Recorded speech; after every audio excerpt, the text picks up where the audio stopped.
Hello, and today I'm going to show you how to improve your economy in Democracy 3. To improve your economy, you need to focus on your GDP, raising your GDP. You need to try to lower your unemployment, and you need to deal with the national debt. The tips I'm going to show you are ideologically neutral, so you can pick and choose whatever you want to do. And also I chose to play with friends because you give me a better example of what I'm trying to explain. But these tips work for any country.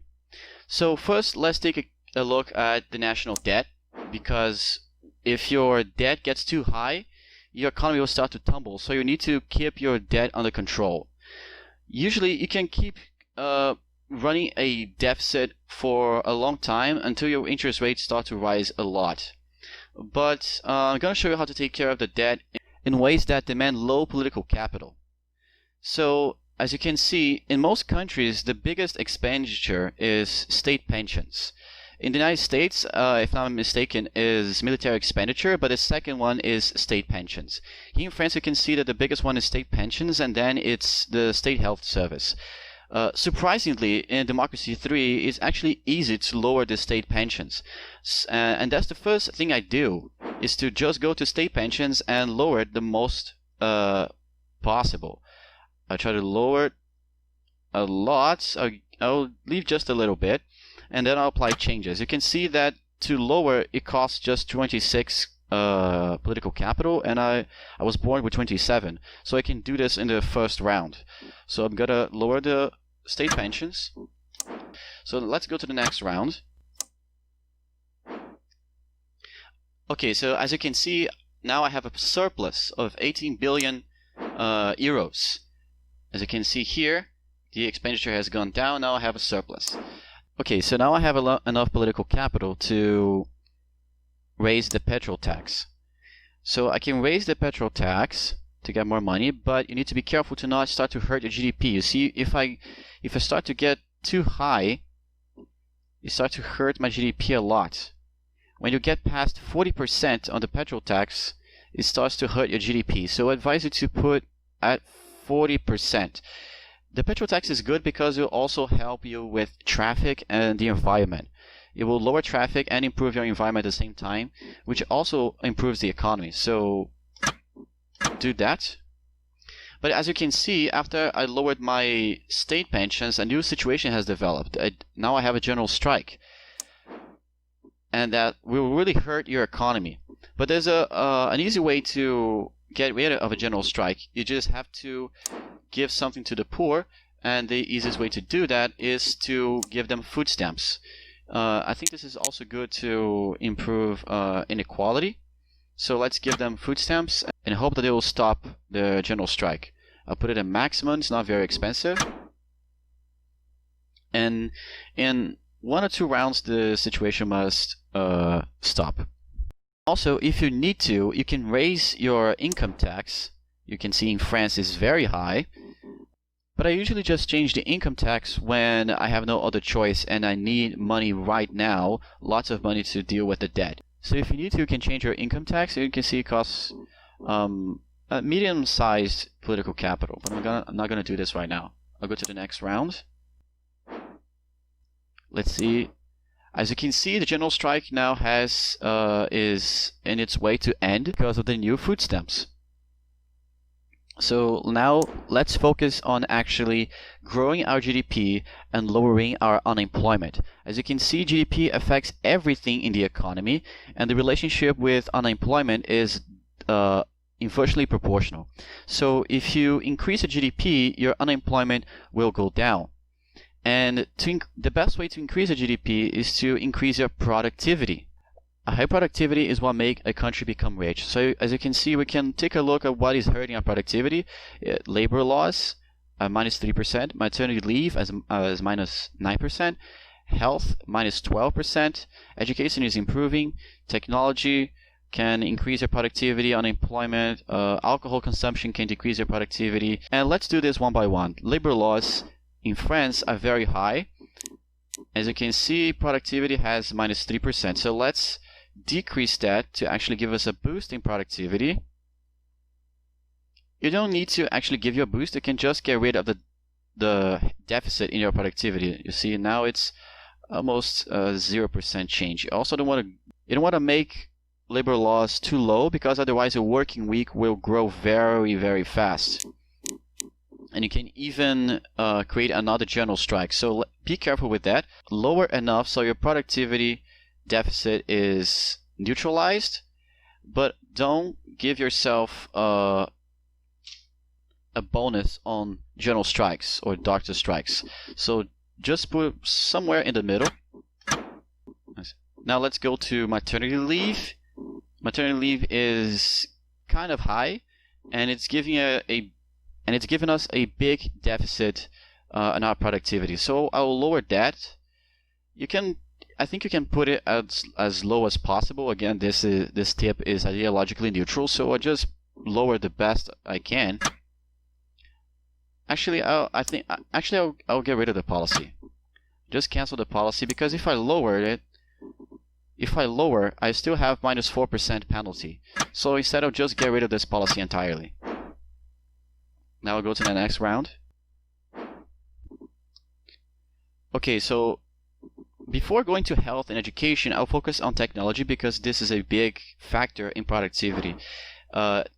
One of the easiest way to increase your technology in the long run is to just increase your science funding.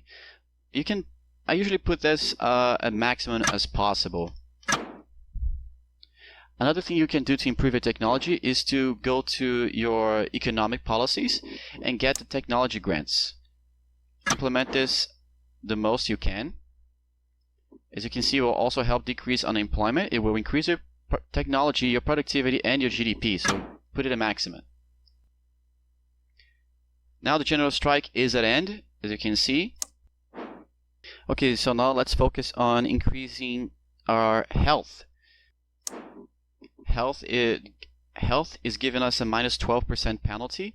So let's improve that. The easiest way to... Oh, we have a doctor strike. Okay, so we have to get rid of this doctor strike. The easiest way to get rid of the doctor strike and to increase your health at the same time is to just increase your spending on state health service. I'll just put it at maximum. As you can see right here, doctor strike, we'll just put it at maximum, and the doctor strike must end in 1 round or 2. Again, most of these tips will improve your economy in the long run. Now let's improve our education. I think the best way to do this is to increase your university grants, but they're already very high in France, so I'll leave it unchanged. You can also increase your state schools. These usually improve your productivity. In France, it's already high, so if you're playing in a country that is low, I think the United States has low university grants, you can increase that, and education will really help your productivity. Education is already helping us here, so I won't change that. Okay, so some other things that sometimes hurt your productivity or your GDP in some countries, it's not happening here in France, but it can happen if you're playing in another game, is alcohol consumption, crime, environment, and traffic. In alcohol consumption, the easiest way to decrease alcohol consumption is just to simply change the law. So we can put it like age 21, we usually do the trick. If you need to, I think you can go to low strength beer only. Apply the changes. To lower crime, the easiest way is to simply increase your police force. If necessary, you can put some other things like CCTV cameras, usually help. To improve your traffic, as I said, the high petrol tax will usually help you with that, but you can also put some policies like telecommunicating initiative. It's very cheap on cost and on political capital, so you can put that. You can also increase your subsidies for bus or for railroads, and also decreasing your road building will also make people use less cars. It will hurt traffic in the beginning, but in the long run, people will use less cars and the traffic will improve. Also, lowering traffic will also improve your environment, so you killing two birds with one stone here. But you can also do other stuff like raising your pollution controls. But the bad thing about pollution controls is that they can hurt your GDP. It's a double-edged sword. Pollution controls can hurt your GDP, but the environment can also hurt your GDP. So take a look at what is hurting your GDP the most and decide whether you want to increase or decrease your pollution controls. And lastly, there are some taxes that may hurt your GDP if they are too high. If you put your corporation tax too high, for example, around starting at 25%, it starts to hurt your GDP. You can see if you put too high, you hurt your GDP and it'll actually hurt your economy in the long run. So try to put your corporation tax lower than 25%. Same thing with capital gains tax. It hurts your GDP at any point, but it usually hurts very little. It usually fluctuates between 2% and between 1 and 3%, I guess. So you'll be hurting your GDP at any point with capital gains tax, but not a lot. But they also don't raise much income, so I guess it's better to just get rid of the policy entirely. Let's see how our economy has changed.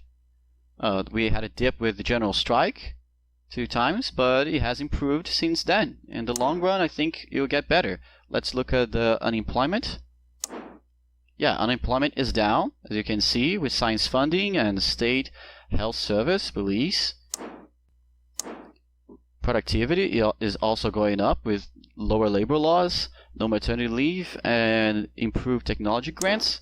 So I'll pause here and I'll see how well our economy improves in the long run. Okay, so as you can see, our productivity is up. It has improved, it has almost doubled actually. That made our GDP also go up, and when GDP goes up, unemployment goes down. So as we can see, our unemployment is very much down. Our health has also improved a lot because the doctors' general strike was ended. And technology is also improving a little bit. Crime has also decreased to almost 0. And that's it. If you want any more tips about Democracy 3, just let me know. Thank you for watching.